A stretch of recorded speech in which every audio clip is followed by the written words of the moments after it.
I started my fitness journey exactly 1.5 years ago. The funny thing is, I started this journey with a few other friends. 1.5 year forward, I'm natural, not taking any stuff. I'm looking jacked.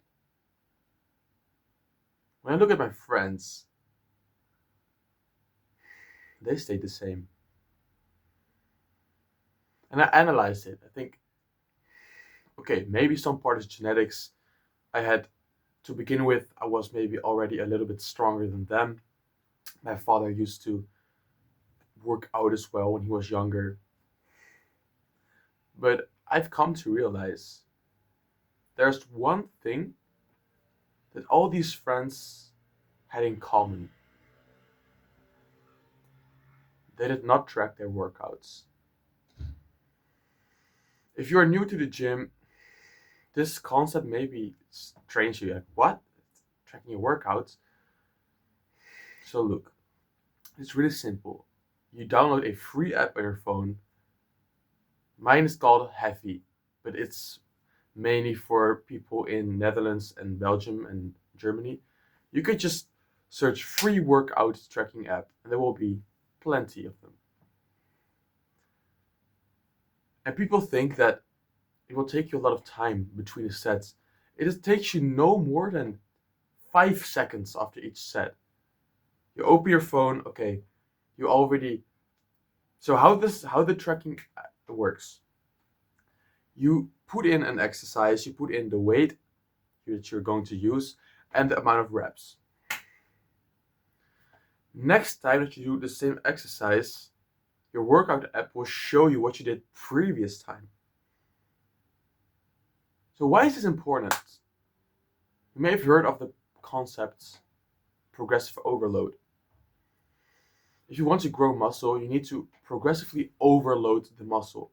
You cannot just stick with 60 kg bench press for 10 reps. That's just not how it works.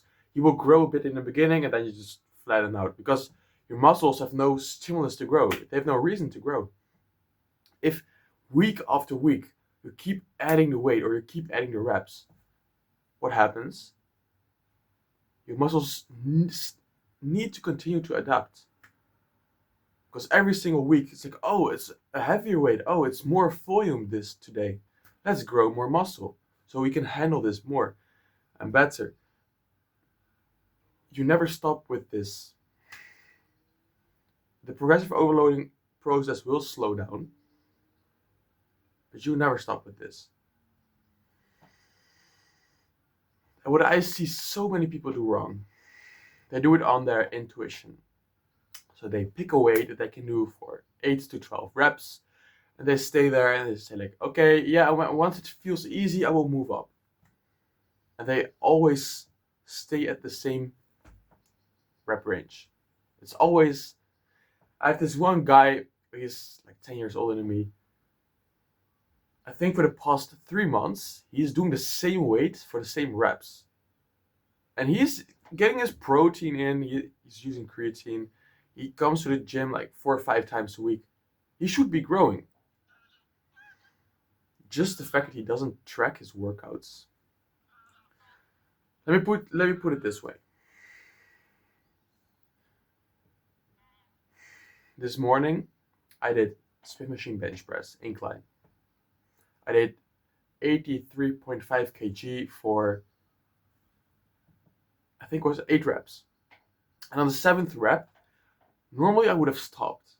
The 7th rep went really, really difficult already. So normally you would just stop, right? But then I reminded myself, you did that weight for 7 reps previous week.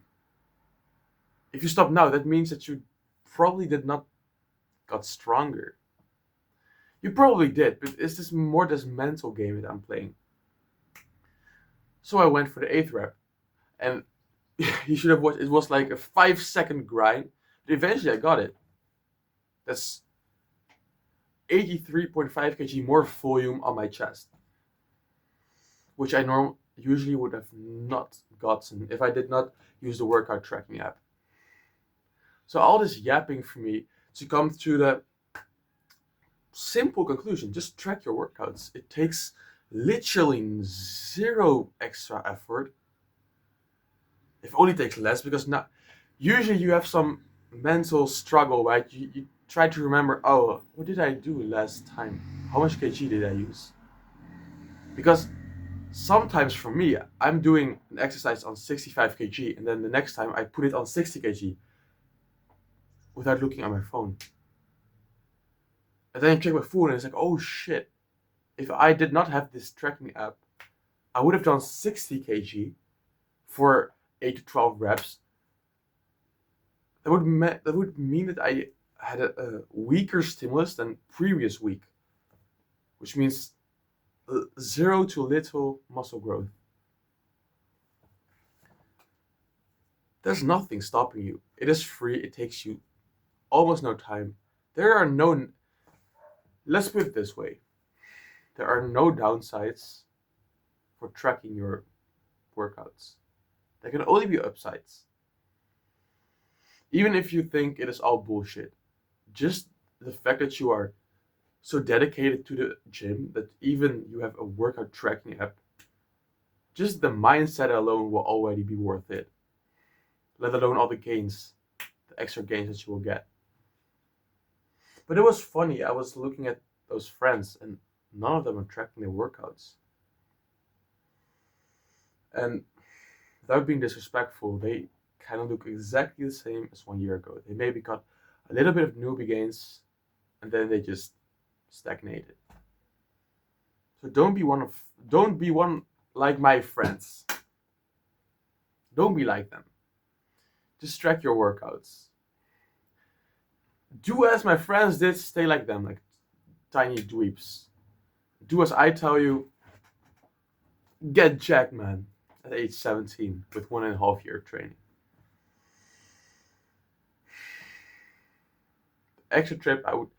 This tiny extra tip I want to give is something completely different, but take carbohydrates immediately after your workout before you get your protein in. So what a lot of people do, they get their workout and then they already have a protein shake with them and they drink it immediately. That is the wrong way to do it. If you have creatine, amazing. If you've not, okay, still okay. What you do? Ideally, you go to the gym by bike. Ideally. Sure, if you come out of work or it's a 40 minutes cycling run, okay, sure, go with the car. Do not immediately consume food after you finished training. So you finish training, cycle home ideally, or you come with the car to home and you wait for 5 to 10 minutes. That is when you will consume your carbs. So fruits, honey, maybe you've cooked some whole grain pasta or rice, sweet potatoes, and ideally creatine if you have it. Then you wait for another 10 minutes and only then you are going to take in your protein. Why? Let me put it in a really simple way. All your muscle fibers use glycogen. Once you're working out, or whilst you're working out, your muscle uses glycogen as an energy source. At the end of your workout, it is all depleted. You need to fill your glycogen sources again.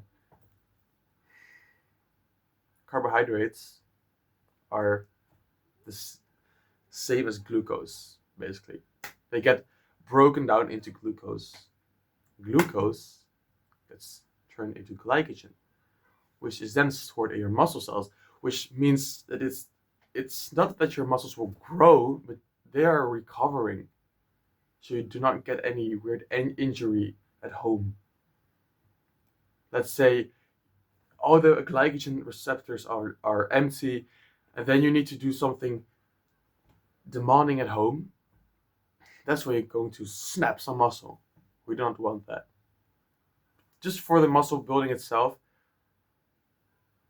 first ingest glycogen. What would happen if you take the protein first, or you take them together?